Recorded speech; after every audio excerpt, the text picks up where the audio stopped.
Hey, boys and girls, welcome back to Midgame Life Crisis! I am Inconsistency, and with me is an actual werewolf and also a special guest we'll talk about in a few minutes. Hello. Hey guys, with us is also a fish. Yeah, I'm a fish. A grouper, to be specific. A dark show grouper. Yes, exactly. What's up, grouper? I'm good. Grouper, we brought him in, first of all, because he's our friend, and second, because he is also a programmer who has a bit of experience with, not specifically the gaming industry, but a lot of the, what would you call it? High-tech industries, Yeah. which, you know, there's a lot of overlapping stuff with gaming industry for sure. Yeah. And we want to talk about a few specific issues that has to do with his experience, like the UE5 debacle, and the pricing of modern games. But we'll get to that later. We want to start with a bit more light stuff first, guys. First of all, how you doing, bro? Yeah, I'm going good. We haven't talked to you in fucking a year, I feel like. Superman is doing good, you're doing well. yeah, but it's good to be back. Yeah. Hell yeah, bro. I want to start with Everspace 2, Wolf, because I know you're playing that game. And last time we talked about it, I told you that I played the first game. I think you also said that you... I played a bit. Yeah, the first game. Yeah. So the second also, I tried it. Because I liked the first game. It got very boring for me very fast, and I didn't connect to it at all. I felt like the graphics were a bit simplistic for me, and I don't know. It wasn't very immersive for me. What do you think? Well, we can't compare it to the first game. This game is nothing like it. I mean, to be honest, that's a bit of a problem, isn't it? I'm saying the first game is a roguelite. The entire mechanic is different. The story worked perfectly with clones and everything, and it's really nice. I liked it. It gave like a nice connection to an idea, the roguelites, which is just restarting again. And this one is not. It's not a roguelite at all. This one is like an RPG Space Odyssey. Huh. Yeah, it's a story. You have a story. Oh, nice. And it connects to the first story-wise. You're the same name of those... spoiler alerts if anyone is going to play the first one, because it's like a decade-old game. More than that. Yeah. So you're one of the clones, but the clone program was stopped and there's no more clones, so there's only a few of you left in the universe, right? And you're one of them, and it's just you're not supposed to die anymore. You want to live, and there's a story. Basically, you start the story somewhere in the system, and I'm not going to spoil anything. It's a story. And it's an RPG, you have levels. I can't say if it's the level of how you fly your ship or if your skills become better, whatever. Right. It's an RPG. And I'll give you the pluses, okay? And this things a lot of games get wrong. The loot is good.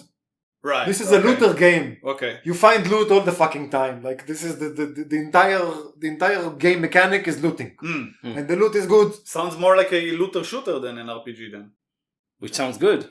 Yeah, I like space, a looter shooter in space. Look, it's RPG elements. This is not an RPG game because I remember not being impressed with the voice acting. The writing was very basic. Like you don't expect Baldur's Gate 3 here. Yeah, what I'm saying is the game. I think it's wasting its time on the story elements. From what I played a bit, I felt like they could have just made it like basically Borderlands in space, where the story doesn't really matter at all. And it's just, maybe have a few cool characters show up, make a joke, and go away. You know, you have a claptrap or some shit like that, and that's it. But there's no real There's the villain. The villain is recognizable from Borderlands 2, Handsome Jack. But other than that, there's no interesting, charismatic character you can remember from fucking playing in fucking any of the Borderlands games, right? You only have... but bro, let's put things into perspective. Borderlands 3 is made by a AAA fucking company with a huge fucking budget. Oh yeah, of course. And this game is made by a AA company with the budget of a homeless person. Yeah, but there are some AA games who look very, very high budget, very good, even though they're being done with a more modest budget. Bro, look at Expedition 33. Look at Expedition 33. Did you play that game, by the way, Rupert? No, I didn't. Yeah, but you heard about it for sure. Yeah, I heard about it. Yeah. What about your wife? Didn't she play it? No, not yet. Really? Yeah. I thought she's playing Hades 2 now.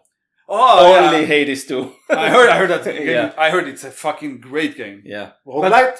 Yeah. Yes. Did you play the first one? Do you know the first one? I know of it. I played the first one. I liked it. But I got it's massive super giant games or whatever their name is. They made Hades 1. They made the game that Hades 1 was critically successful. That Yes, game yes. was super successful. I just quit Hades 1 for the second time. I won't say I rage quit it because like I like Souls games, so like rage quitting is not in my like dictionary. But you know, the first time I played it for like a couple of hours, it was nice, but like it didn't grab me. And now when she started playing Hades 2, I decided like I'll give the first one a try again, and I played it for like 10 hours, I think, and it was nice. But at some point, like I don't know, it just I got bored and it just stopped. To me, roguelite games aren't really made to be completed. Yeah, You know, the story is usually very loose, and the whole point is the loop, the gameplay loop. Yes. Right? Yes. And in these games, Again. it's always gonna be just how long the gameplay loop is gonna keep you. And this Is brings- it gonna keep you 10 hours or 40 hours? Yeah, but you also, eventually like- you're gonna break. you also have the thing of like unlocking everything. So Right, Sure, right. I think sure. I would say like once you unlock everything, But this do you would care like about be the the story? end of the game. But do you care Yeah. about the story in Hades? Like it's very well written, but Yes, it like is.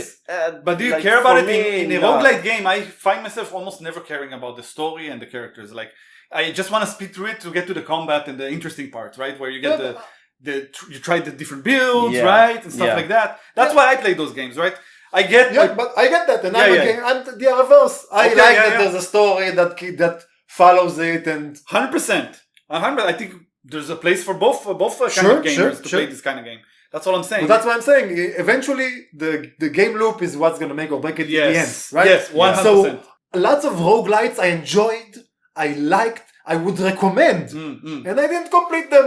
I didn't unlock everything or got to the end of the story, but they still gave me like 60 hours of gameplay, which I enjoyed. Yes, so yes. to me, that's a thumbs up. That's you know, true. that's Even a good if, game. Even if you didn't finish the game. Yeah, because the gameplay loop was fun enough for a few tens of hours. That makes a good game. Did you play Dead Cells? I No, did, I I did not. did. Because Dead Cells like is a very good example for Yes. like a roguelike game that doesn't have like a deep story. Yes. But like the gameplay, the game loop itself is very satisfying. Like the Yeah, I like that game. Yeah. It's a good game. It has like 1,000 DLCs, right? yeah, it has a lot of content. Yeah, Yeah, it's a good game, but again, I find myself eventually getting tired of like you said, the gameplay loop. Eventually Yeah. it gets tiresome, for me specifically. You know, that's what I'm saying. Yeah. So, most of roguelite games, to me, that's gonna happen. Mm, In most of them. yes, The rarer ones are the ones they're gonna really complete. yes, yes. But that's fine. Roguelites are not meant to be that way. It's just a type of game that's the whole point. You Yes. play the gameplay loop for a bit, you enjoy it, and you move on. Yes, I had a stint where I played only roguelites at my free time. Like I just grind a whole bunch of roguelites, and most of them are independent companies, by the way, because they're easily made with a pretty like probably a one of those freemium engines Yeah. like used to Unity. be Unity. Unity is such a fucking disaster today, bro. Oh my god, that company. Anyways, yeah. And it was an EA executive that came there and then Wasn't it EA? Wow, Pretty wasn't sure. it the same guy who said you should charge money for reloading in games or some shit like that? Yeah. For reloading your weapon in games? Yeah. Like I think it was in a Battlefield game. Yeah, in yeah, a Battlefield Pearls of game, Wisdom. bro. Yes. Amazing that they brought him to run a fucking freemium engine that young developers are supposed to use. Anyways, yeah. I wanted to ask you specifically though. Oh, wow. you know where we aren't done with Everspace, right? Oh, yeah. What else do we you want? made the tangent while I was talking about the game. Sorry. What else do you want to say about it? Is there anything you haven't mentioned? I was saying that the loot system is very good. Yes. And the comparison you've made to Borderlands is very good. Mm. We'll put aside that the companies, like I said, Yes, one yes. is very You're rich, right and about this that. one is a AA, and you need not expect much. So this is not an RPG where you make choices. The story unfolds. You have zero control. This is like a novel, you know. Mm. The character has a name. It has a character of its own. You see its reactions. You just play the story along. Okay? And Borderlands 3 is like that.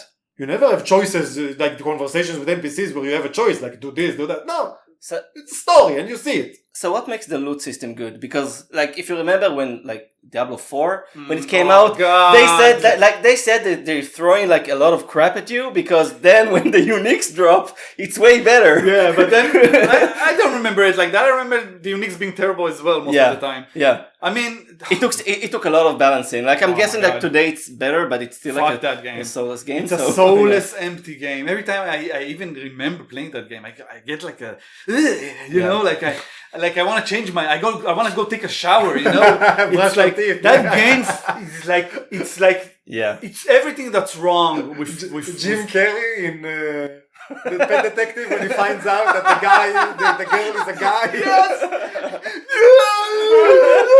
He's like hunched in the shower in the corner with. Bro, I need to see that movie with again. the brush from the toilet in his mouth.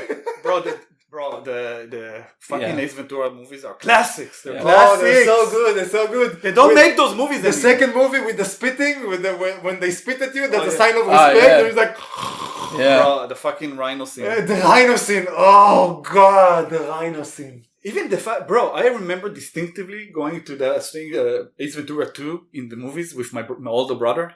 And we sat there, and the movie starts. Do you remember how the movie starts, bro? No. It was a parody of the Sylvester Stallone movie where he climbs mountains. Remember? Yeah.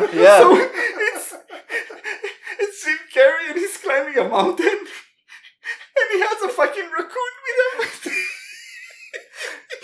Wow, how do you remember this shit? It's one of the funniest things I have ever seen in my life. The raccoon starts to fall, and Jim Carrey grabs his hand, and you see like a close-up of him holding the raccoon. It's a tiny raccoon's paw. Like shots of a raccoon, like. And Jim Carrey is like yelling dramatically, "Hang on, little buddy, I got you!" And you see the little hand sleeping. And then you see in It's not a little hand, it's a paw. You see in slow-mo the raccoon falling. And you see Jim Carrey yelling, "No!" Bro, me and my Adrian. This is how the movie begins. Me and my fucking brother, we were laughing so hard. I remember my brother literally choking on popcorn. Literally, I saw a piece of popcorn coming out of his nose, bro. It was ridiculous. It was one of the funniest things I've ever seen in my life, without exaggerating. Well, I think the first time in the rhino scene, I nearly threw up. Yeah. Oh my god, bro. Anyways, I did want to tell you guys before we move on to the subject. We're not done with Everspace for holy shit! Yeah, I asked about the loot system. He asked the How question.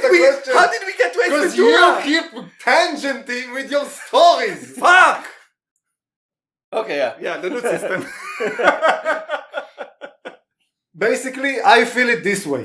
They have like quite a few slots for gear, you know? Like you have shields, and you have engine, and you have weapons, and you have missiles, and you have cargo, you know, like your cargo bay or whatever.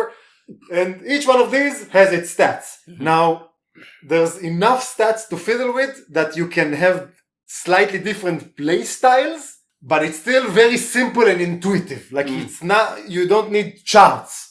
You know, it's intuitive. Okay, a bit more energy into weapons, a bit more energy into shield, or into your boost, like your boost of moving faster.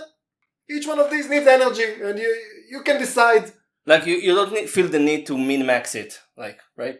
You can, but it's simple to do. Yeah. And that's the thing. You want to wait out. You say, okay, I want to wait for a shield that gives me this. The amount of loot that is thrown at you, you're gonna get it, and you're gonna get it not by playing for hours. You're gonna get it in 20 minutes. You're saying there's no online store to incentivize you to go? No, you play and you're rewarded, and you explore and you're rewarded. You know, you go exploring. You finish a puzzle. You know what you get? A big chunk of fucking loot. What? They respect your time? And the crafting loot also, you know, you find lots of crap, but you use it to craft all the time, and the crafting is actually useful. But it's actually fucking useful. But Wolf, how does the company make money? The game costs money. Yeah, but I mean, you loser. How do they make money after that? Loser! By making another good game. No, bruh! Introduce an online store! Even Wait, though it's a single player game. Let's look at it this way. What was the reason that both of you showed interest in this game in the first place? Because you played First one. the first one! Yes. And because it was Good! good! I knew it. Whoa! Unbelievable logic! But I didn't like the game. But sure. But you tried it? It doesn't matter though. Yes, Yeah. I tried it. You paid them? Yes. That's it. Yes. Maybe the third one you're gonna try and see a few reviews to see if it's for your liking or not. Yeah. But you tried it because you knew the first one was good. Yeah, and I didn't even refund it because when it's a AA or an indie company, I usually don't refund the game, even if I don't like it. Look, if I'm making anyone consider this game, I'm gonna tell you off the bat, it's a slow starter. It is. Yeah, that's what got me. It's That's a what slow got starter. me. I couldn't hack it. It's a slow starter. But once you get the vibe of it and you move into it a bit, the Yeah. story picks up and the side stories become interesting and it's really nice. I will say, and the selling characters are okay, they're not amazing, but they're okay, and the writing is okay. it. It's all It's a serviceable. bit amusing and it's Yeah, nice yeah, and it yeah. doesn't take itself too seriously and it's fine. It's really fine. I don't know. I felt it's a bit cartoonish, too cartoonish for me. The style of Yeah, it. well, you know. Yeah, How but do that's you just play style. like with a mouse and keyboard or a Yeah, controller or I a don't fly like stick? I don't like controllers. He doesn't play controller. But listen, I'm gonna tell you, the first one, I used to, for a time, I used to stream from my computer to my living room, and then I played with the Shield controller. Okay. I played the controller, and That's pretty cool. Yeah. it was hard for me to get used to it because I'm really, really not used to a twin stick. You know, it's Right, not my right, play right, style. right, and then right. suddenly moving the ship with one and aiming with the other one was very Not intuitive. yeah, not intuitive. It was very. I have a word, but. All right, Right. well, you are selling me on the game, I will admit, but I doubt that there's so many games in my back catalog that I need to catch up with that there's no way in hell that I'll find time to check out Everspace again. The point is, difficulty is really, really manageable. You can make it harder or easier as you wish. You can completely control the aim assist if you want any. And the combat is straightforward and it's not very physical, like there's no inertia because you have inertial dampeners. Oh, okay, cool. Okay, so basically when you want to stop, you stop. When you want to move, you move. So it's very straightforward. Very straightforward. All right, so you're enjoying the game? Can we move on to the Yes. next subject? Good, thank you. Man, I played Arc Raiders. Did you hear about this game? Yeah, wait, are you talking about the Battle Royale version or the survival version? What do you mean? No, I'm talking about Arc Raiders. There's only one game like that. No, That because came out. Ark started at the beginning. It started as an open world thing. Oh yeah, no, and then it switched to. it was supposed to be. Yeah, you're right. It was It's supposed the to same be. game? No, they changed. The They company changed it. decided they changing the They way the pivoted. game is gonna be. It's They from were like an open world Yeah, RPG, not RPG, MMORPG kind game. Yeah. Was it like the Ark Survival Evolved? Was no, Yeah, no, that- no, no, it's not the same game. not the same one? No, but it had like an open Okay, world vibe, but okay. then they decided to pivot to Battle Royale-ish or more of a No, not Battle Royale. extraction shooter. Yes, Yeah, extraction shooter. Yes. Okay. So, do you know what's an extraction shooter, by the way? I think I can guess. Like, do you know Tarkov. Tarkov? Do you know that game? Ah, yeah. Escape from Tarkov. Yeah, okay. Okay, yeah. So that's like the most famous one. It's like it's something that came from the battle royale genre. It's like a sub genre of that one. So I've never liked extraction shooter. I've never connected to the concept at all, and none of those extraction shooters looked like my vibe. But this Arc Raiders came out of fucking nowhere. It's from the guys who made the finals.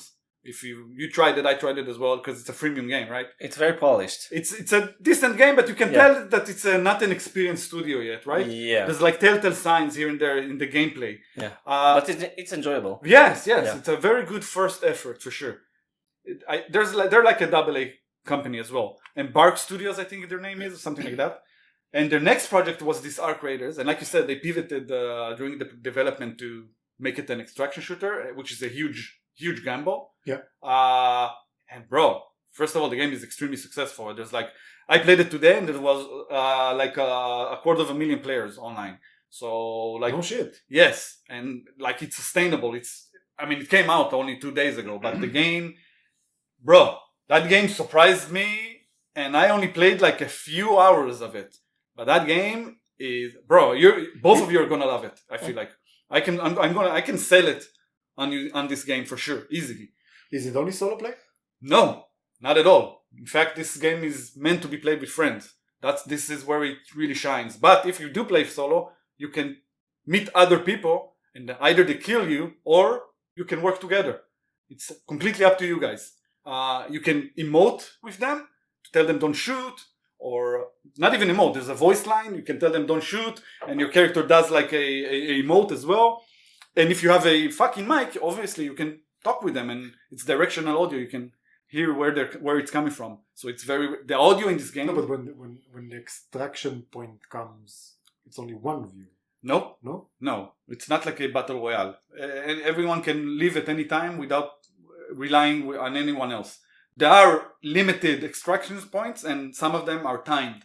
Yeah. So you might fight for one if the other guy is hostile. It's very... Maybe you should just explain extraction shooters like really quickly for anyone who doesn't know. I wanted to start with that. That's why I asked Grouper if he knows what an extraction shooter is. So basically, an extraction shooter is a game where you get you land in some area, right? Some map, and you have a limit. Not always. You usually have a limited time to explore this map, loot everything you can, and grab what you can, the rare stuff, and bring it back to home base via extraction. Usually it's either a chopper that comes down, you need to wait for it to come, and you probably have to fight other people for the extraction point, or it's like in the Arc Raiders where there's a bunch of extraction points and you might work together with someone you just met to both of you run and manage to save your loot. You get back to your home base. This is where it's about, I'd call it UI simulator or inventory simulator, because it's basically menus upon menus of crafting, selling, recycling, all the stuff that you found, right? The more stuff you bring, the more valuable a haul you can get, right? There's weapons that you can upgrade. You find some of them. You find some of them in the world. You craft some of them. Are there mobs? Sorry? Are there mobs? Yes, of course. PV is a huge part of the game. I'd say it's the main part of the game. Are these predefined maps, or like are these random maps, or it's no? It's not random. It's I don't think it's random. I think it's very specific, very designed maps. Yes. Okay. But it's amazing. Mm-hmm. Listen, the maps. First of all, the maps are great. The game is a fantastic looking game. It just looks great, runs great, and basically that's it. That's the loop. You get sent into a map. You clear it, you try to make sure your inventory is full, and you get to the extraction point, and that's it, and you leave, and you get your stuff, you sell it, you craft new stuff, and you go for a new run, with better gear, hopefully, and every time you improve, because you got more gear and better gear. If you get killed, if you lose your gear. Yes, of course, if you get killed, you lose your gear, but you still get experience for the stuff you did do, for the, in Arc Raider specific, it's very casual friendly, the game respects your time. No, but the experience gives you what? There's levels? Yes. There's skill trees. You can choose from 3 skill trees. Survival. I can't remember all the names, but you have 3 skill trees that improve your statics and stuff like that. You run faster. You get more stamina. The game itself, in its base, is basically a third person shooter where you run behind the character's shoulder, and you run and you get gear and you find stuff, and it's a great looking game. And the sound design. The shooting is like HP and get hit, or is it cover? No, there is cover, but it's literally like it's very simplistic. It's very simple. Your character can do a roll, can slide, can sprint, can crouch, can sneak, can climb over obstacles and get through windows and stuff like that. Yeah. You can sneak around. You can be very stealthy in the game. There's silencers. It kind of sounds like The Division in some way. Like when you shooting people, are they like damage cushions, or like it's no? I mean, they don't easily die because they also have a shield. Mm-hmm. You have a shield and a health bar, and you can recharge the shield and heal yourself with bandages. Yes. Who will fuck you up really fast? The mobs, the enemy PvE. They're not like pushovers at all. In fact, it's almost like a horror game. Seriously, you sneak around because you don't want to get found by one of those huge fucking machines, because it feels like Terminator. If one of those huge machines finds you, you're dead. You're fucked. And those things, I told you this yesterday in the recording. the AI of the enemy in this game is fucking amazing. And I haven't said that about an AI of enemy games since maybe Half-Life 2, 2 decades ago. This AI, it feels real. They know what they're ambushing you. They're chasing you through places you didn't think they can go in. And they like you climb. You think you're gonna climb and be safe. Nope. They find a way to get to you, and you hear them coming as well. It's fucking terrifying. You need to say this quietly before some board of directors hear you and like replace all the developers with AI. No, I mean it's AI. I mean when I say AI, I mean the enemy. Yeah. It seems like the enemy is very smart. Yeah. It's not like. Listen, you know how rare it is today to find a game where the enemy AI is good? It's not stupid. It's not stupid. It's really rare. Do you agree with me? Yeah. It's very rare. It's very rare. Not idly in CS when you're playing badly, they call you a bot. But in this game, bro, whoever designed the enemies and how they learn how they interact with the environment and with you deserves a raise. And whoever designed the audio in this game. Holy shit, about the audio design. Yeah, we're you talking can hear Battlefield audio? No, it's even better. You can hear what do you mean even better? Everything, bro. You can hear everything. You can hear if there's someone around you, if he's above you, under you. You can hear the robots flying above you. There's flying recon robots. You can hear little spider robots clacking around you. You can hear the world. You can hear like everything. It's the detail in the sound is ridiculous. It's one of the best designed games that I've played in a very long time. And it came out of nowhere. I heard about that there's a new extractor shooter. It's very popular. Whatever. I didn't give a shit. But then I started like hearing more and more things about it in all kind of places, the Reddits and stuff. People that I trust started saying this is a crazy ass game. And I didn't get it. I don't get it. I never enjoyed an extraction game ever in my life. So what makes this one special? I tell you what makes this one special. When you get into that fucking run, everything is so random. Anything can happen. Like, I can explain to you. You can meet someone and you can either like fucking kill you or you kill him. Or you guys all of a sudden can start joining forces and fighting against the robots. Or you can join forces and fight against other people. And just so many random stuff that can happen. And it's like almost like a, what would you call it? Like a social, psychological, like you're seeing like a microcosmos of like how humans react to a extremely dangerous place with other people, and you would be surprised how many people are friendly in this game. Yeah, you start dissecting into two clans that are fighting over everything. And, and the enemy is very dangerous. Immortan Joe and... No, I mean, the robots, the Ark, they're called the Ark. The Ark robots are so dangerous, the enemy is so dangerous that you don't want to engage most of the time. Unless you got a really good weapon, you'd rather sneak around it or team up with someone. And because it's so dangerous, a lot of times people say, hey, don't shoot. You want to team up? Well, we have better chances. Your chances literally double, like in real life. If you have another gun with you, right? Another one backups you. It's crazy. You said it's timed, so I'm guessing it's not like a ring of gas. No. So it's a consistent spot. What happens if you miss the time? You don't get anything extracted, and that's basically like I actually haven't gotten to that scenario. I either died or managed to extract.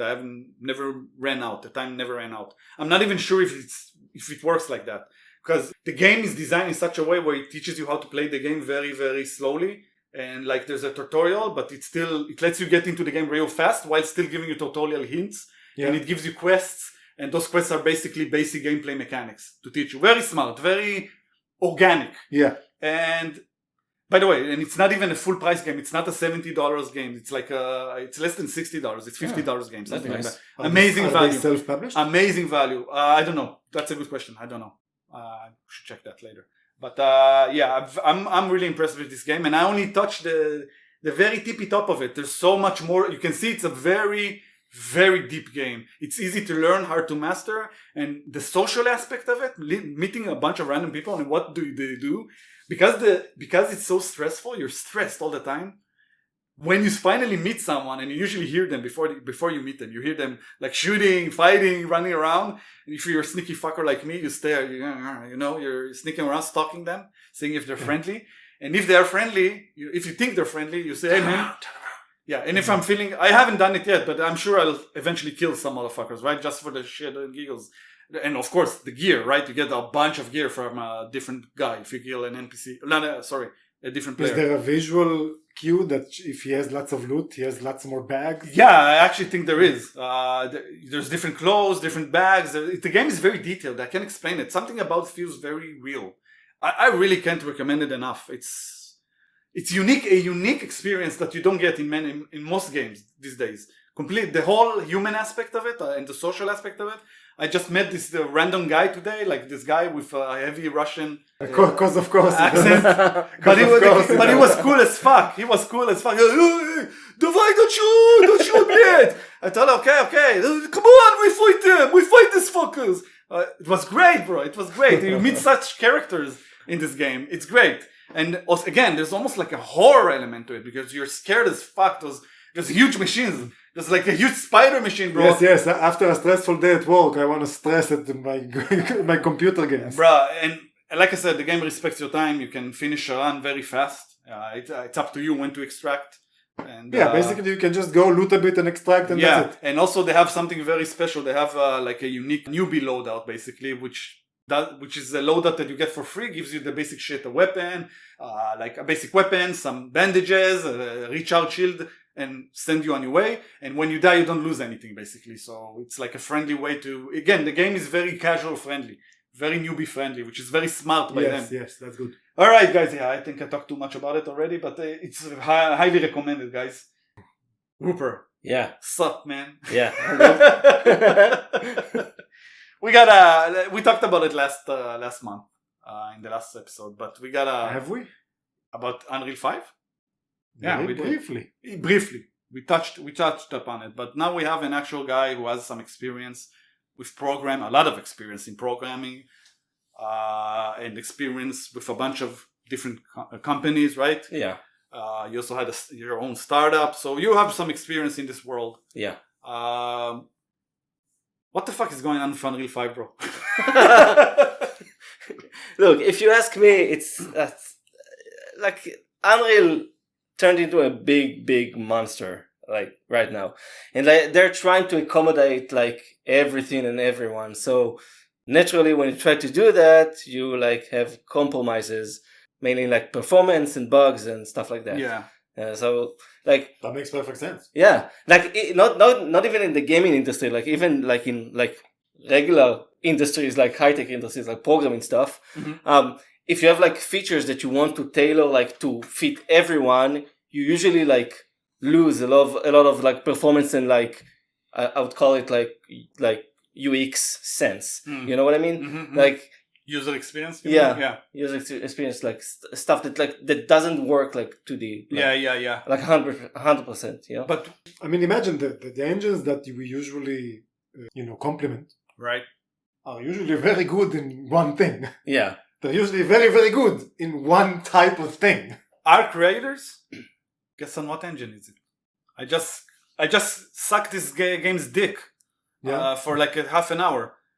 It's Unreal? It's Unreal 5, bro. Yeah, it is Unreal 5. This is one of the rare examples of a good use of an Unreal 5 engine. No, but hold on. And it has DLSS and ray tracing. Yeah, it has all. It has the works. It has everything. everything? Yes. It has the Lumen fucking thingy, and it has everything in there, and it works perfectly. Interesting. Yes, it's a well optimized game because those guys took the time to learn the engine, and they did it. They made a good game, a really good game that's well optimized and looks great and sounds amazing. It's amazing what happens when you don't replace your workers all the time and you actually and you respect their time and their effort. And you actually pay them. A lot of companies don't like study the engine like to its fullest. Like a lot of times it's because like time constraints and money constraints and stuff like that. And then we have like bugs and performance issues and stuff like that. I like personally, I'm pretty forgiving like for Unreal Engine because like I know like Unreal Engine is like the cutting edge of technology when you're talking like for sure game engines now. Graphic wise, for sure. Yeah, performance wise, I think like the id engines are way better because they are like tailored to the games. Yes, but because they are like Unreal is cutting edge and they have all the recent technologies. So I say okay, like that's a lot of complicated work here. So they are trying to give you all the recent technology, and still give you like an accessible way to use it like as a developer when you're developing a game. So yeah, like you have bugs and performance stuff, but like I'd say I'm pretty forgiving for it because even the AAA companies that have huge that's a different departments story. that are supposed to like be the top of their game. No, that's a different story. And you pay a full price for that game. Like that's different. Like we might touch it when we get to the next subject of like the pricing stuff. Yeah, we'll get to that. But like the AAA companies, usually when they like put out a game in not finished state, that's usually like not from the like right reasons, we call it, because it's usually like money stuff and like investor stuff. And earnings and quarterly earnings and stuff like that. The management. It always comes down to management, doesn't it? Because the management is the one that allocates the time frame you have to get the project done, right? Yeah. Or the game, the project, whatever. Yes. No, but if you have a clear vision from the beginning and you know what you want, then you can plan accordingly. Of your course. resources, of course. your workers' time. But when you have to pivot 10 times during development, because one time you do want the shop and then you don't want the shop and then you do want it to have this way. Because these management don't make fucking sense. They're trend chasing. Don't you understand? That's the problem. Because we already know that like a lot of management people in those companies are not gamers. They're just all programmers. They're business people. Yeah, they're just business people. They're money people. And like they would like very happily say, yeah, let's put the game out now and like fix it later. Yeah. While like people that actually play games will say, but that's not good because then like people will not like the game and they like stop playing it because it's not working like on the get-go. So yeah, or they don't understand, but they say, okay, now I think we need a shop and they need to buy this in the shop. Yeah. No, but if we do that, we need to write everything from the ground up. No, you can do it. Just change some code. But can you explain to me why is there such a gold rush? It feels like from all the big companies to replace even existing engines with Unreal 5, and so many games are coming out of Unreal. What makes this? Why is this engine so like? I don't know. It is probably the most famous like technological engine, gaming engine there is. Is there a bigger one you can think of? No. Source maybe. I'm not contesting that. I'm asking. You think it's because the merits of the engine, and not because that maybe economically renting the engine for most of these companies seems more feasible than creating a new one. For the development of the current engine to keep with technology. I can give you my guess. Yes, I want to hear from your experience. Like when you like go and you want to start developing a game, so you have for the engine you have a few options. Like basically you can either write your own engine, which is usually a lot of fucking work. Mm-hmm. Like it takes time. Sure. Usually research and development, baby. Yeah. If you're like a small studio and you have like, I don't know, like 10, 20 developers, they will probably tell you, yeah, like we need to write the engine. It will take like, I don't know, a year and a half amount of time, just to write the engine and then like write the game above it. Yeah. But hey, you can tailor the engine to do exactly what you want it to do. And that's how id Software works. Yes. That's how those guys work. Yeah. Yeah. And that's what those guys, like you said, are so amazingly optimized. Yeah. So like the other option is like either renting a game engine or like using something like Unreal Engine, which is like developed like with the, they want people to use it. Like, Do they support companies who use their engine? Do you think they support them? Do they send their engineers to a company? No, I don't think. Creates a game. I don't think they send their engineers, but I'm not sure about this. Some support there should be, but it's like when you that's why I'm asking. Like above a certain like point when you're paying, they probably give you like better support. Makes sense. Subscription. You have the gold premium edition. subscription, gold edition. Yeah. No, but it's like there are some distributions of Linux where you can like install it for free. But if you want like enterprise support, then you need to pay. So like it's a common practice. That's okay.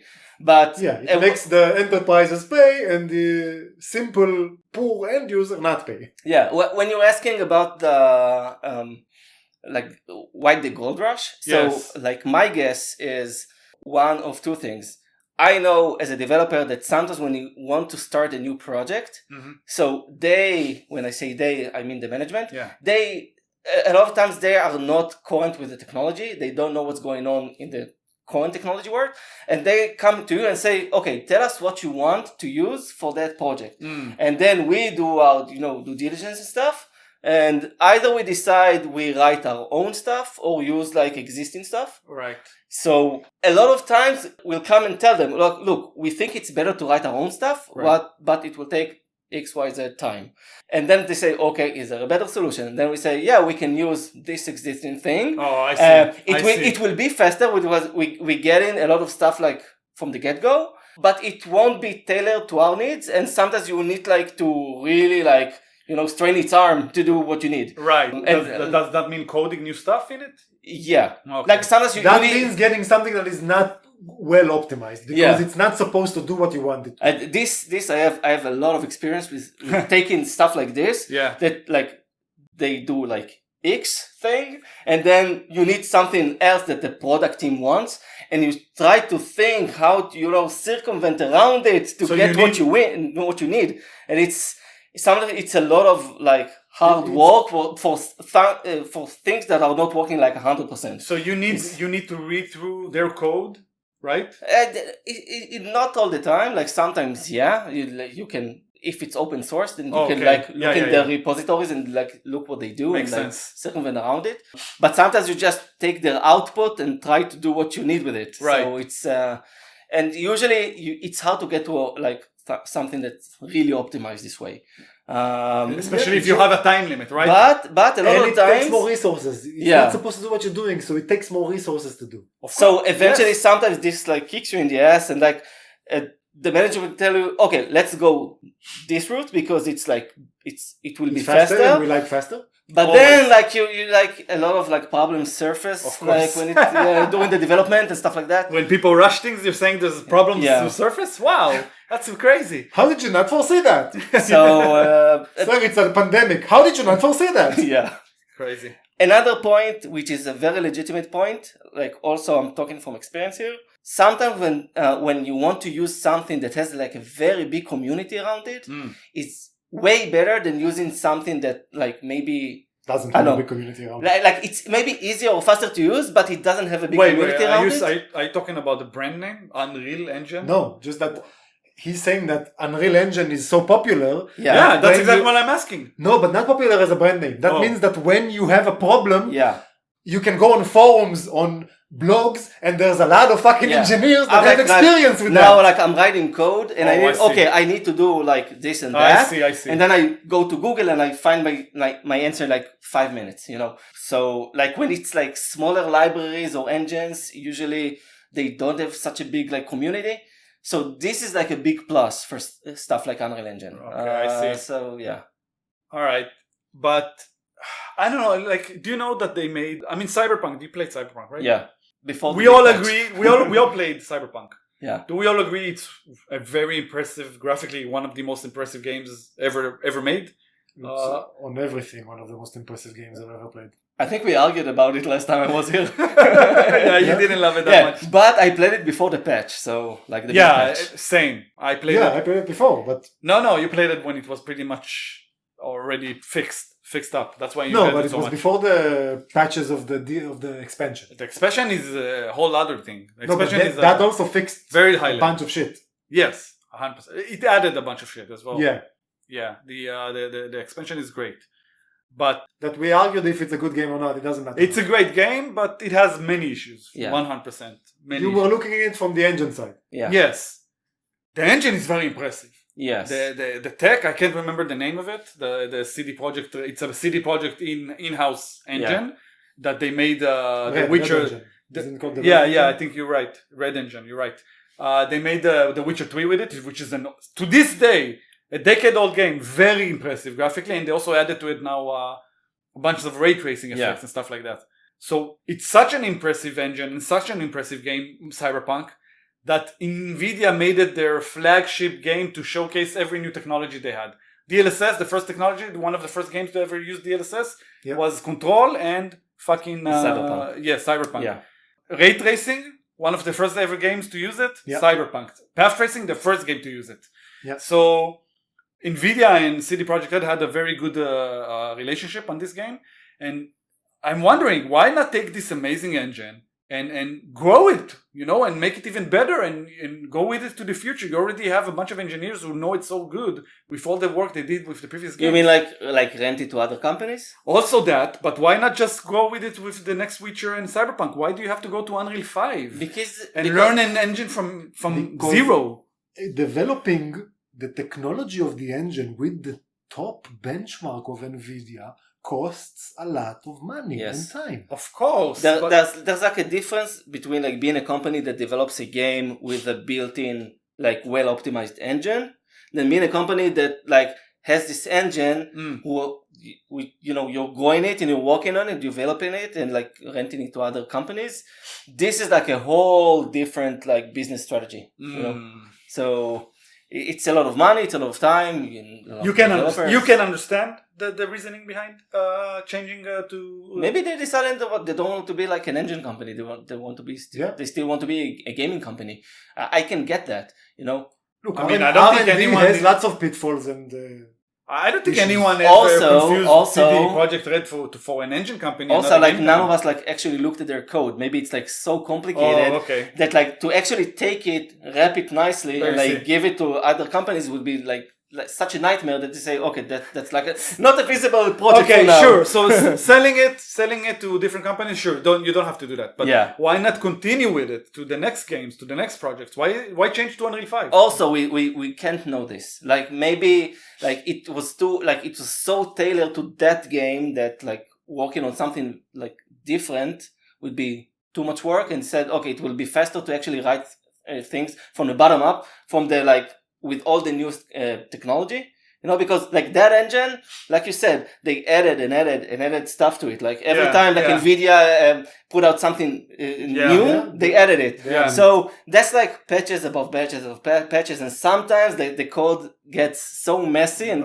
complicated. Spaghetti code? Yes. That you say, okay, we have like a clean slate now. Let's start from the ground up. See, I didn't think about it. That's exactly why I wanted you to talk about this, because you're giving us the programmers' POV, something that most gamers don't think about, right? Unless they're also programmers. I have a lot of experience with projects that like had like so many patches that they also consider this. When the game came out, like we said, it was a disaster. Yes, it was a disaster. It was an utter disaster. PlayStation removed it from the store. It was so much a disaster that for a big publisher like Sony to remove it from they removed it from the store. It was historic. It was historic. Unprecedented. Unprecedented, So maybe in retrospect they said a lot of the issues we had, the hard work we had to keep that thing at the utmost head of technology was too much work. I think I'm not sure that's the reason it was such a mess. I think it was such a mess because they insisted, which is again a stupid management decision, to have so much backwards compatibility with the older generations of the consoles.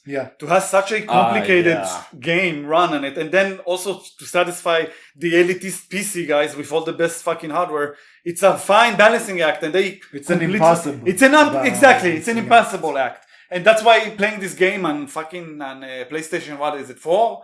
Or something like that, is like, it's nearly an impossible task even today. The Switch had issues running this game. Of course. And that's a modern fucking system. But do you think it would have been better if it was on Unreal 5? I don't know, bro. Not necessarily, we can't saying it would have been better mechanically or technologically. We are saying it might have been faster and cheaper to do a decent game. That's what we're saying. It all comes down to money and time, doesn't it? With these fucking companies. Yes. That's why the AA companies usually nail the optimization, like Expedition 33. I wouldn't say nailed. Okay, but the performance is decent. But the scope is really the scope of a game like but Cyberpunk. It's way different. No. Like the product, usually, with AA games, you can see that the product, exactly, you have more AAA game. Yes. Like one good example I have in my mind. The scope is not the same. What was that? Lies of P. Lies of P was a fantastic game. UE5? No, I don't think so. I think it came out before UE5 actually. No, it's not the point. Like the point is like it was a fantastic game. It was very well polished. At least like on my machine, it worked like flawlessly. Okay. You could see it's not a AAA game, and it was okay. It was fine. Like I I accepted it. It was fantastic as it is.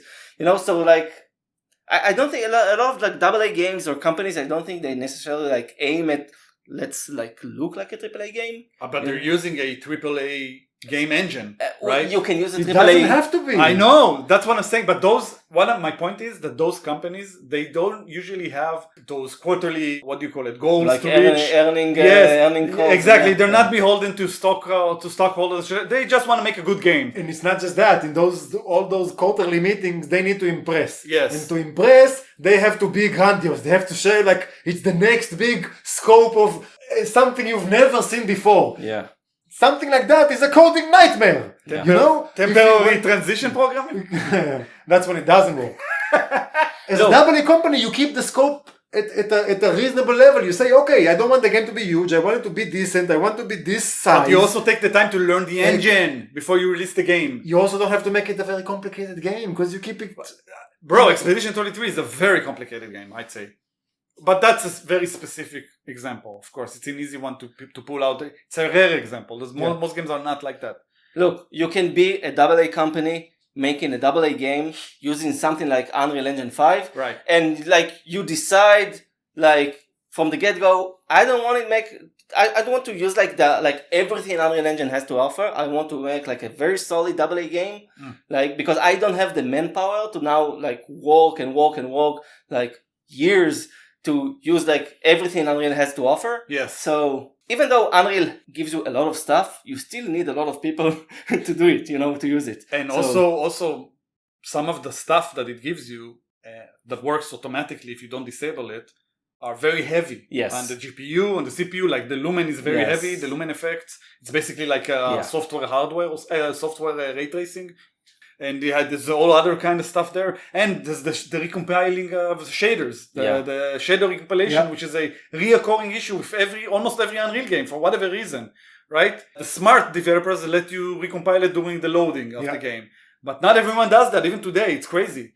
So But even then, you update your drivers and the pre-compilation takes 10 minutes. For sure. For sure. Well, anything else we want to say about Unreal 5?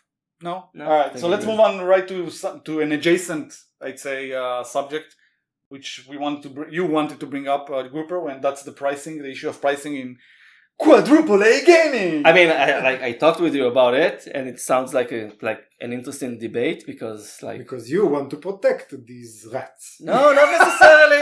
Not necessarily. I have like a pro and a con. Why so hostile to our guest? Like I have like points. Judas.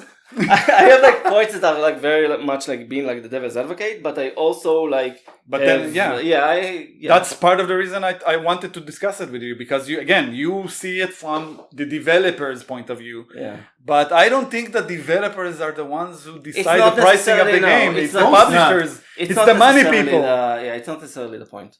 So okay. Let's begin with saying that for the last few ages, games like AAA games that like new games cost $60, like $59. Yeah. And for most of my adult life, anyways. Yeah.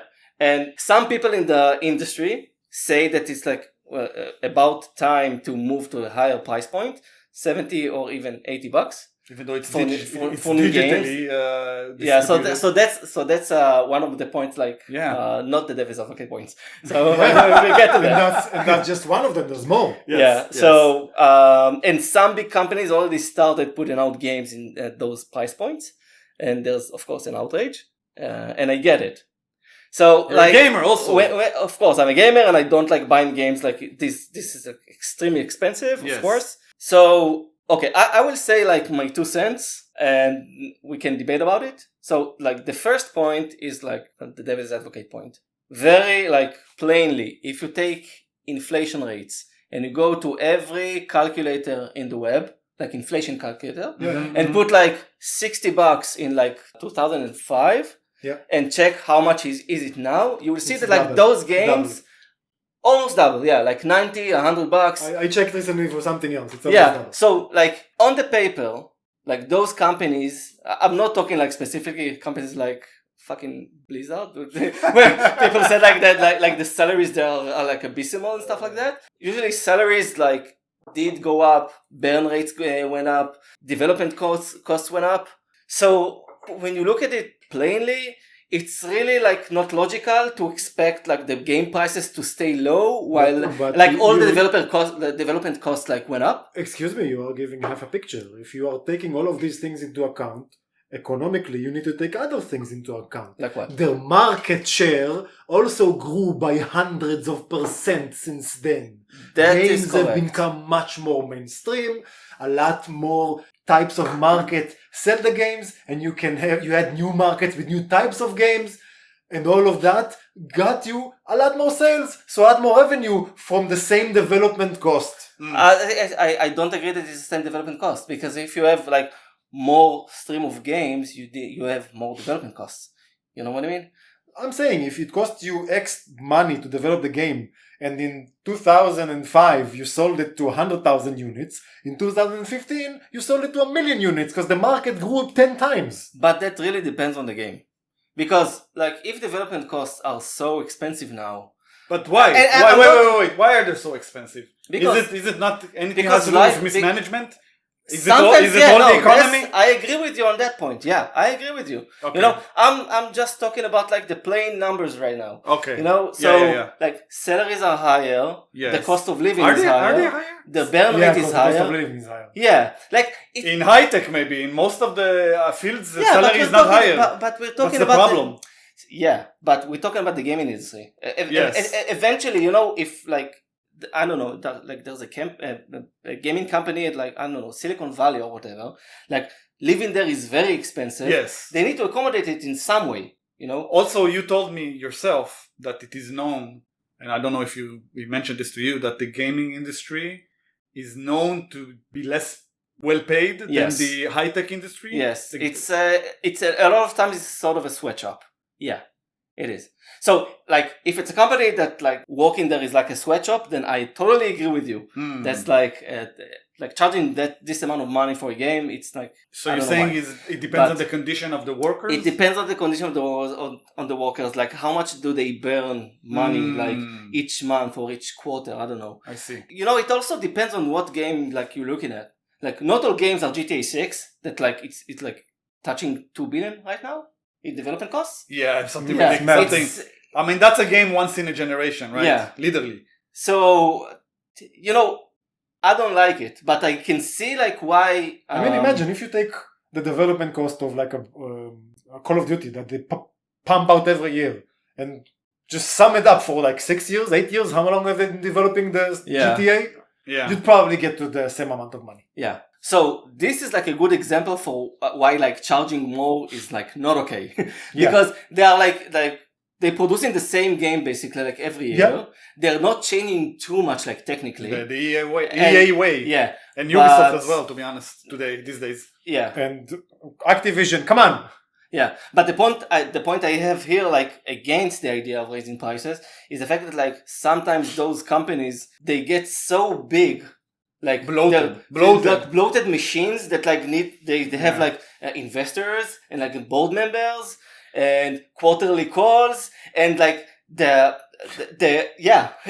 profits they have from the games need to like to feed this big machine. And also, Yeah, and all of that is not my problem as a consumer. I agree. This is like this is the against for you. yeah, no, I like that he's telling us he's giving us the reason why they're doing it. Yeah. But giving us why the company has a good reason to do it, that is not a legitimate reason, can go fuck itself. Yeah. Oh, I have investor. I have to I, answer to my investors. Well, like- suck my dick and you deal with them your way and don't take more money from me. I'm saying like as a gamer, I'm on your side. Yeah, I'm yeah. just I'm like a logical thinker. We appreciate it. Yeah. Also, like the fact that something like the microtransaction stuff and the paid DLC stuff. Right. This is all like trying to milk more money from the product. Which brings to mind the question I wanted to ask before. There's never a good time. Arc Raiders has a shop. It does, yeah. So you're paying for a game. No. You said it costs money, not like a AAA, but it costs money. Yeah, you but said. there is an in-game shop, but nothing that... How much does the game cost to play? in dollars, I think it's like $50. It's even less, I think. And then I have to pay for a shop. You don't have to pay any money to the shop. I'm not planning on wasting $1 on the fucking shop. There's no need. It's not just cosmetic shit. I don't need it. It's more than enough to do in this game, bro. Freemium economy in a game that you pay for is not cool. So, look. So nearly every other game that comes out today, because that's the standard today, unfortunately. I still think it's not cool. So I think it's a lot of like a gray area. It really depends of the size of the company, like what we said, how big of a like machine it needs, like that the money needs to feed. Yeah. So if it's like a game that costs like $50-$60 and it's like a very big AAA game, so I can get why they try to get more money out of it. Yeah. Like, I don't like it. That's fine though. And if it's pay to win, it's like bad. If it's like, if you have like a base package for the game and you have like, you can get like more content for more money. I know like also a lot of gamers like outrage about it because content exactly. That's not cool as well. Yeah. Not cool is a very, that's a very nice way of saying politically correct. Yeah, very politically correct. Yeah. We're trying to describe things the Trump way, you know. Those are not very nice people, not nice people at all. But you know, like big company or not big company, gamers, in my opinion, like also need to think about the fact that when they are asking for a very big game, probably like only like developers, probably a few hundred developers like made it, and that's a lot of money. So like I don't like it, but if I'm getting like a game like GTA 6, I can get why they GTA. But why do you think we get pissed off at companies for having crunch? Because we do give a shit about the developers. Yeah. That's the whole point. When those companies dare to take so much money after they push their fucking developers to the ground, and we know they're making minimum fucking money, their QA is probably begging at the corners when they're not QAing their games. That's not fucking cool. Yeah. And it's always fucking management that makes the wrong decisions and has to change things, and then things are costly. And come on, do those games really need such a marketing budget? You're correct. And like a lot of times, like the marketing budget itself, like that's blows it so out of proportion that it's not, doesn't make any sense. Okay, let's make it $80. By the way, Hollywood has the same problem. Their productions of their big summer movies are blown out of proportion.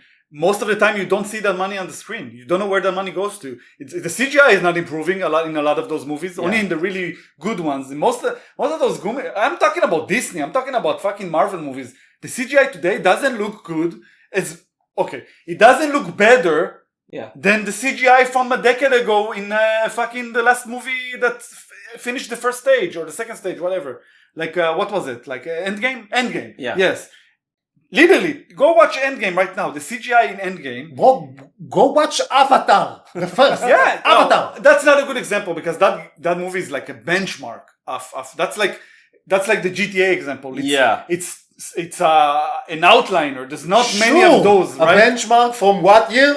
19. What was it? 19. No, it was 2014. I don't remember. At least a decade. Okay. Yes. At least a decade. 100%. Exactly. So you're saying a decade later they can't do something that is that level? I mean, in the Avatar, you see the Avatar 2, you see the advancement in technology. I'm talking about the Disney Marvel movies that that's what I'm saying. That they shit out every year, right? You don't see any advancement in technology. And that's a multi-billion-dollar company. It looks like a sausage fucking factory. Yeah. It's like those movies lost their fucking what do you call it? A character. There's no character to those movies. But the development cost is a complicated issue because a lot of the costs are because Hollywood has become ridiculously expensive. Yes, the economy, inflation. And now a lot of the movies are going outside, like they just film elsewhere. They're going to film in Canada. And then Trump didn't like that, so now he says that there's going to be a tariff for movies that are not made in the States. And I'm not getting political in this. No, I'm not getting political. I'm saying it's an issue for them because if they stay in Hollywood, it's expensive. If they go out of Hollywood, they're going to tariff it, and then it's going to be expensive elsewhere. And it's like so back to the GTA point because I feel like you didn't finish to convey your point, but I also want to add. GTA is not a good example because it's an outlier. No, it's an outlier. Let's talk about just a normal fucking AAA game, like a Ubisoft game and an Activision game, whatever. Like, probably a game like a regular AAA game. Why does Diablo 4 deserve $70 plus? You have an in-game shop and all, and, you know, and like all the other bullshit, modern gaming bullshit. Juxtaposed against a game like Diablo fucking 3, okay, that costs not $80 and gives you hundreds of hours of gameplay. Yes, but let us. Do I need to remind you the real life auction house, bro? Yeah. In Diablo 3. Do I need to remind you that debacle, bro? What a shit show. Oh my god, bro. I said Baldur's Gate. Oh, I heard this. I think you said Diablo 3. Didn't he say Diablo 3? I heard Diablo 3. No, he said. No, I said Baldur. Juxtaposed against okay. So those games, they'll take $80. No. And then a shop or whatever, and then on the Baldur's other side... Gate is $60, isn't it? Exactly. You get a game that is a AA, it costs $60, and it's getting any accolade, price, or whatever you want. It's top charts for a year. This year, bro, is also the year of the AA games. Like, and now our creators as well being successful. Like, you have more successful AA games than AAA games. And all those AA games are showing you the king for having the no clothes that he is. Oh, I agree. The Emperor is naked. 100%. Yeah. And now you the see bubble is bursting. The AAA bubble is bursting. That's why I don't think this higher prices is going to be sustainable. I think $70, sure. Because I heard they want to take it up to $80. I don't know if you heard about it. I don't think that shit's gonna fly in today's economy. I just don't see it. The gamers are not gonna take that shit, bro. Yeah. I just don't see it happening. I mean, it could in this dystopian times we live in, but I just that one I don't see. It's a bridge too far. They're always gonna have a hardcore audience that will buy their shit. Sure, the whales, sure. Blizzard lives from whales to this day. Yeah, but you know, like another point I have, like against the high prices. Sure. Like, look, I have like points like across the board because like I like the industry and I like thinking about this stuff. Same. So all those publishers like are very conveniently forgetting, like quote unquote, that they don't have like the logistics of a physical copy. Yeah. Now, like everything is digital for the past like. Well, what about years, the cost? Where they don't talk about the cost of all the, you know, it costs money to create all those fucking CD-ROMs or DVDs or cartons, or it used to. Do you remember we used to get fucking a guide with map? And you remember that shit, bro? Yeah. We're so old. And now when you want to get that, you pay. It's called the premium edition, and then it gets the box with the cool shit inside. No, you get the box, and in the box there's a code to download it from the internet. you know, when I was still like collecting physical copies. Yeah. So you stopped doing it then? I stopped doing it. Like it's like that's heartbreaking to hear. Yeah, because first of all I don't have the space for it, and second of all it's what would he play it on? Yeah. So computers don't have. So I'll explain why. Anything. It got to a point where I started like buying games. Like one example I have is, I don't know, the first God of War, like the new generation God of War, not the Ragnarok one, like the first one. 2019. Yeah, so like I bought the physical copy because I wanted to have the disc, but like the second you put it in your PlayStation, it downloads like a patch, and you still have to have the disc inside it, but it still has to connect to the web, and then you understand it's like. That's so stupid. Some games today, like you buy in the box that you just have like the key inside. So when you pay the same, that's what he said. That you get the box and it's just a download. That's exactly what I said. So it's ridiculous. Very stupid. It's ridiculous, and it's stupid. Yeah. so I stopped collecting physical copies, and like those publishers should feel ashamed of themselves. Yes, agreed, and that we can agree for sure. And then they kill your games. Yeah. Yeah. That's a whole different story. Yeah. Actually, there was something here about that, wasn't there? Stop killing game announcement out of 1.5 million. You don't have the exact number. 1.5 million signatures. Out of them, they already validated about 700,000 in 15 countries, which is 15 countries have met their thresholds basically. Yeah. So it's looking good. Yeah. And it means it's gonna get political. I hope not. But yeah. Don't worry about it. I heard you said about the industry being very bloated, like a lot of companies being too bloated. Don't worry, bro. They found a solution. How to de-bloat. Oh no. Yes. They're going to replace everyone with AI. No. Yes, it's coming. The AI is coming. It's coming, yeah. Yes. This is a story from the recent week from PC Gamer. A tech investor declares AI games are going to be amazing. Post an AI-generated demo of a god-awful shooter as proof.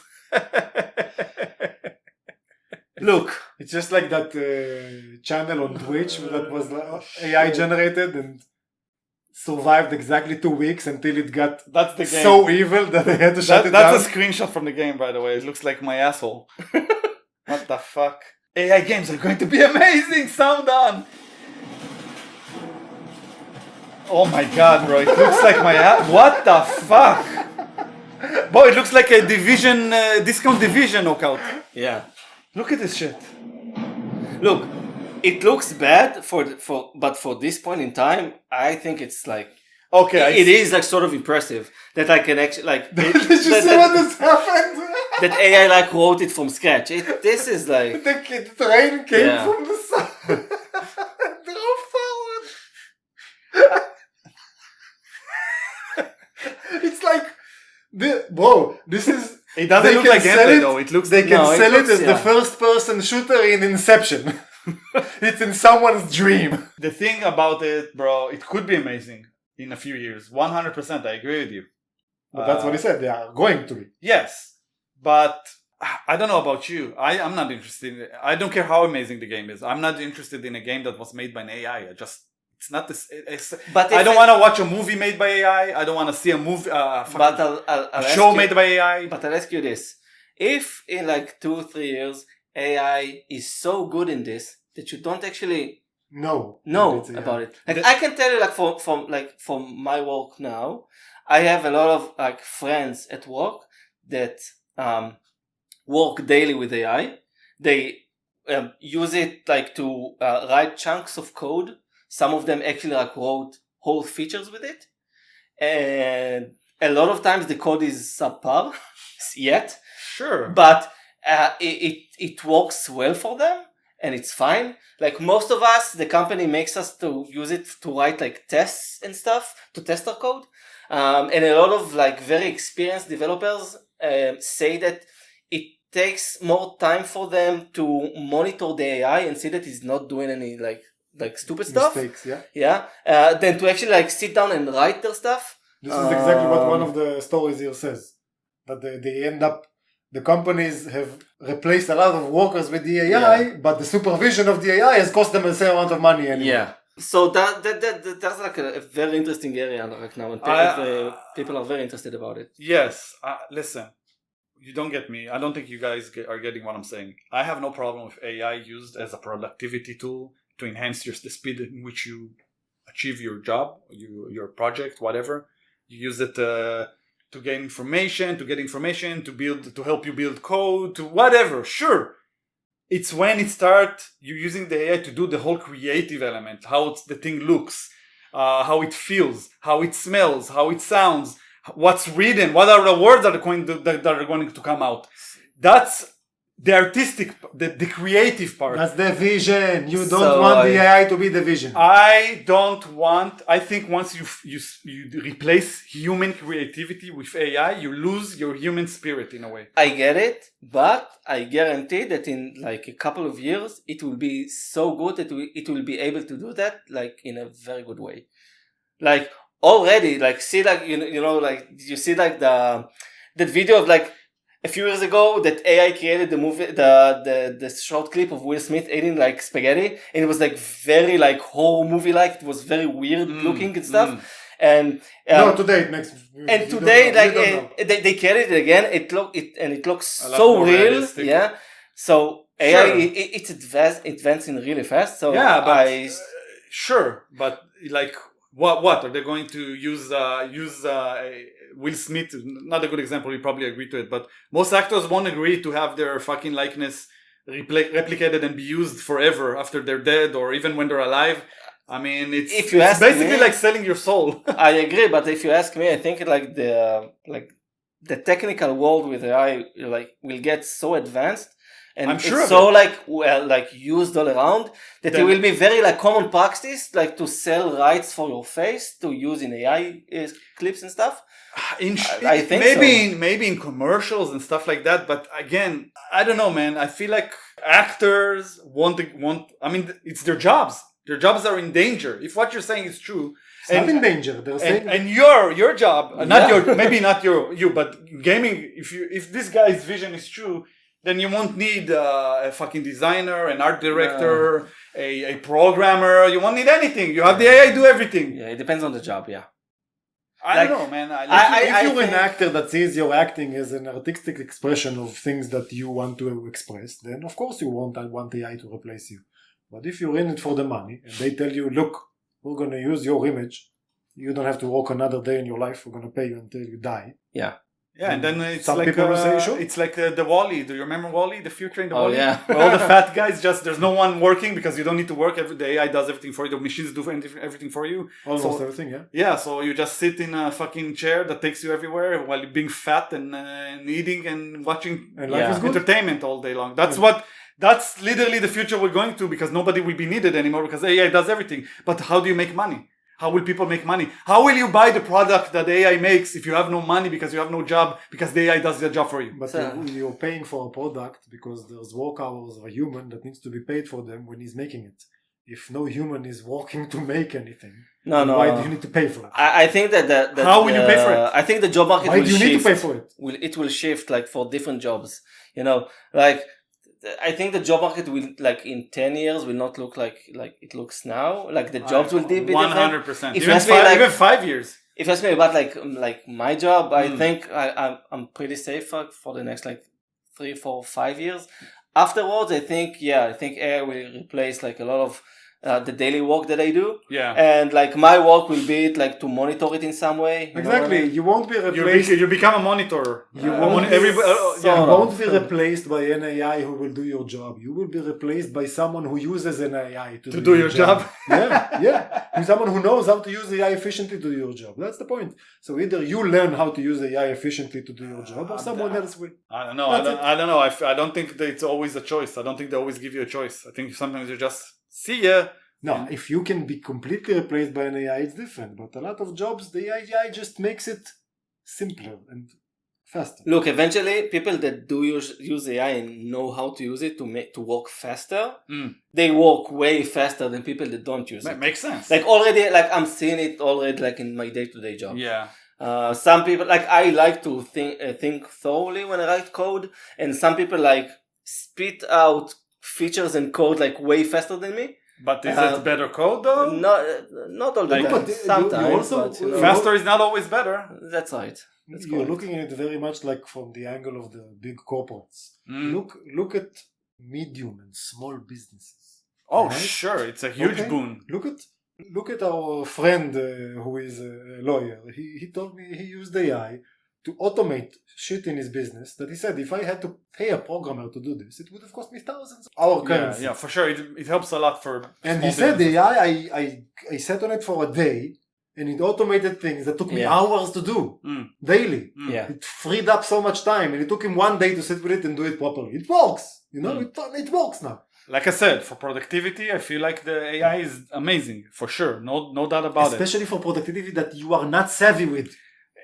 Sometimes you need to close the corner that you're not an expert. Not only that, it's great in doing the monotone shit that takes time. Also the brain dead, that just take your time and doesn't really do anything. Just something you have to do to get to the next level, and you can do that. You want the Excel to do something, and I'm now you need to program it to do talking about when you put a bunch of people sitting together in a room, brainstorming together about a new game. What it's going to be about, how the world lore is going to be, what are the main characters, what are their values, what is your main character's motivation, what is the gameplay loop, how do the game feel, how the sound audio design, all those things are going to literally get eradicated by just entering a few words into a fucking search code or whatever, and that's it. You press enter and it pukes it for you. My guess, if you're talking about like the creative process, so my guess is like AI right now is very good and doing stuff like around the data that it has, like the data that exists on the web. Yes. So like creatively, it can look like everything created on the web and create something like that mixes it or something similar. Generative AI. Actually, like people that are sitting and doing the creative process, they can make new stuff up. Yeah. So that's totally a guess, but I think that right now AI is not that good at like this creative process. It will be, But it will be which eventually. is scary. Isn't Yeah. that scary thing in my? Yeah, of course. I mean, I know for sure a lot of people will have no problem just watching a bunch of AI. They don't care. They won't care. Yeah. But I know for a fact that a lot of people also feel like I do and do care and want to know if it's AI, it's all AI generated or not. I want to know if what I'm watching is real or not. I do care about that shit. I'm a guy who cares about CGI in movies because it doesn't look realistic enough. Just like in the past, you could use actors to do shit in the commercial, and today it has to tell you the person you are seeing is an actor. Okay, yeah. Yeah. Okay. Very good That's point. good. Very good point. You're gonna have the same. I You're hope gonna so. watch something, and it's gonna say I this hope thing was so. created by artificial intelligence. Yeah, sure. And then I got no problem with that. Like in YouTube, you don't know that yet, right? You don't know there's so many channels that are AI and they're not saying it in anywhere, even though they have to. Also on Spotify, like people Oh start, my god, in Spotify, it's terrible. people creating like all albums of music. And Yeah. stuff. And the thing is yeah. that it and we have this problem with YouTube as well. You're competing against this shit. Yeah. Like real artists, or real, in our case, our content creators are competing against a bunch of slop, AI slop, which I'm sure some of it is good, but most of it is slop. But this is exactly the point that you were afraid of. You're saying, okay, AI is not that creative to create complex stories with words. Yeah, it's a language model. Yeah. And you're saying it won't be able to create compelling stories with words that are gonna move you. No, It eventually it will, and it's gonna get there fast. Yeah. People were saying it won't replace artists because that's where the creative thinking comes. And look where you are now. It creates images and videos and things that are artistic, music. Yeah, and it creates it well. Yeah. The people that are really good at music, they know the difference. But the majority. But where is the skill aspect? Where is the personal expression aspect? Where's the personal creativity aspect? Bro, artificially created characters are having millions of followers on social media today by posting fake videos only. It's not a real thing. It's not a real character. Yeah, which is why the dead internet theory is becoming a reality, bro. You heard about that shit? The dead internet theory? No. That basically no one is talking to humans anymore in the internet. Yeah. In the Reddits and I heard about it. Yeah. Yeah, that everything is basically just bots. And every now and then you maybe meet an actual real human. It's going to be an actual reality very soon. If everything you see and hear and talk about, everything's going to be bots. There's going to be no human connection. Every post that you get, every comment on your posts. Look at the fucking Marvel Rivals. The game. You heard about that game? Yeah. Yeah, it's a very successful team shooter game, right? Hero shooter. Very good game. In their quick match, which is like the most played mode out of all of them. And most casual. Yes. If you lose a few times in a row, automatically places you in a bot lobby. You play against bots. So you feel good about yourself. Yeah, and you have bots in You're your... gonna pat your dick a bit. Yeah, and Oh my God. and they haven't... It's Chinese. It's the NetEase guys. To this day, they haven't acknowledged that it's AI. They're hiding it. They're trying to hide it. And every time you see a new update comes out, they try to hide the telltale signs of it being an AI. They just get better at Yeah, they make the AI. names more realistic. They give them tags. They're trying to improve it to make. Oh, They want you to play with. They're bots. not called Yeah, Bot yeah, Arnold. Yeah, but the thing is, the bots are so easy. No matter what they do, unless they cheat, they're so easy that it ends up being like a stump fest where you So just. I can, I have an interesting story about this because lately, I'm like my gaming starts to shift to mobile in some way because like it's easier for me a lot of times. But I am looking for the games that are like. Sorry to hear that. Yeah, no, It's because the only alone time he gets is on the crapper.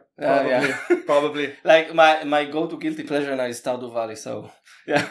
So anyway, Stardew Valley is a decent game. it Oh is. my God. It's a fantastic game. Oh fuck me. Yeah. Nice. Bro, I burned a few good hours on that game.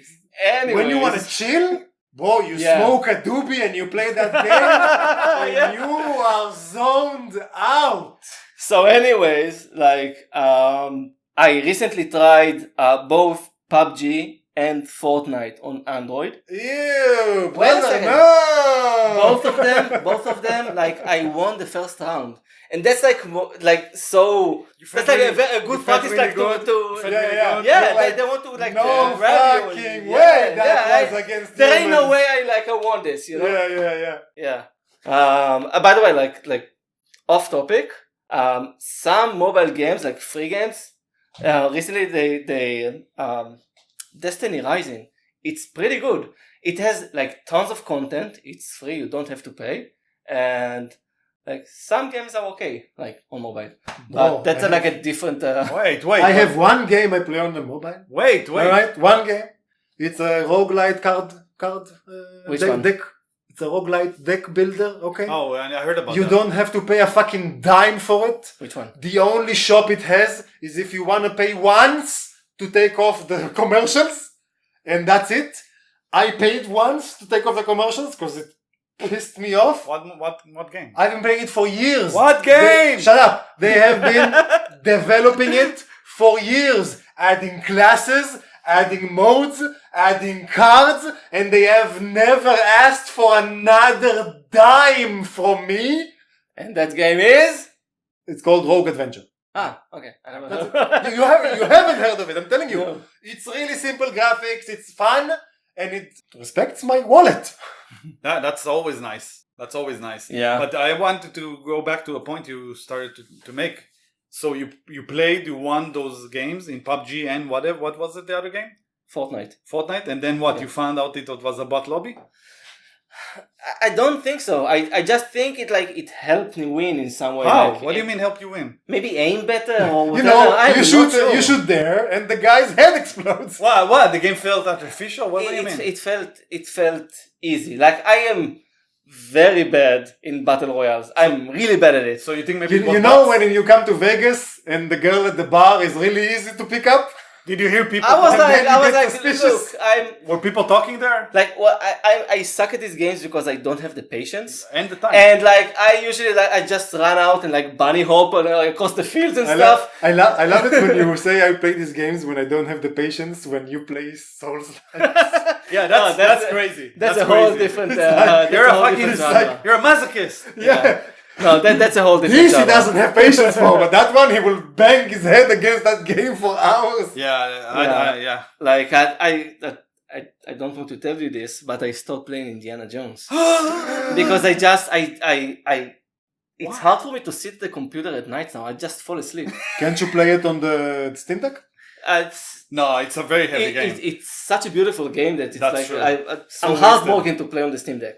wasted. This is my only issue with Everspace. I'm now aiming at When like I'm too tired, I can't play it. I fall asleep. I'm aiming at buying like a good chair because it'd be easier to sit like for prolonged times. Like Yeah, a chair Like is old times? A chair is a big difference. yeah. But yeah, I'm playing a lot of Stardew Valley now. And that doesn't put you to sleep. Yeah, that's crazy. I'm playing like during the day, like every time, like when I get a chance. How far did you get into Indiana Jones before you stopped playing? I have like Are you in Venice? 8 hours, I think. I'm still at the Vatican. Oh yeah, in Vatican, yeah. I'm at the Vatican. And yeah. did you, from what you played, did you enjoy it? I really enjoyed it. Yeah. Like as an 80s kid, I really enjoyed it. They really did an amazing job Yeah. of capturing the feel of the movies, didn't they? Yeah. Yeah. We But, had content about this. You know, Come It out. never came out. It will come out. I'm looking He's for sitting. I'm looking for those good like mobile games because like I have the backbone one. You know what it is? Like the controller you attach to your phone. And Oh, really? it really gives you like a very like quality play. That's pretty cool. So like when I can, I use this, and when I'm just like out somewhere, I just like play for a few minutes. So To be clear, you're playing Stardew Valley on your phone? Yeah. It's got a mobile version? yeah, Makes sense. a very Because good I one. played it on the PC. No, yeah, it's got a very good Android voice. I mean, it makes sense. It's not like it's a heavy game or something like that. Of course not. But yeah, it makes sense. But yeah, guys, I think we pretty much Midgame Life Crisis. covered everything we have for today. Anything else you guys want to add? We have a few more stories, but I feel like we really managed to get into some. We took our time there. Yeah, exactly. I think our audience had enough. We don't want to. Yeah. No, those are good conversations, to be honest. All right, guys, I am Inconsistency. This has been Midgame Life Crisis. What episode was this, by the way? 21. We didn't say it at the beginning at all. We didn't say anything in the beginning. Nothing. Episode 21, Midgame Life Crisis. I'm a werewolf. Darker Whopper. And I am Inconsistency. See you guys next month. Bye. Bye.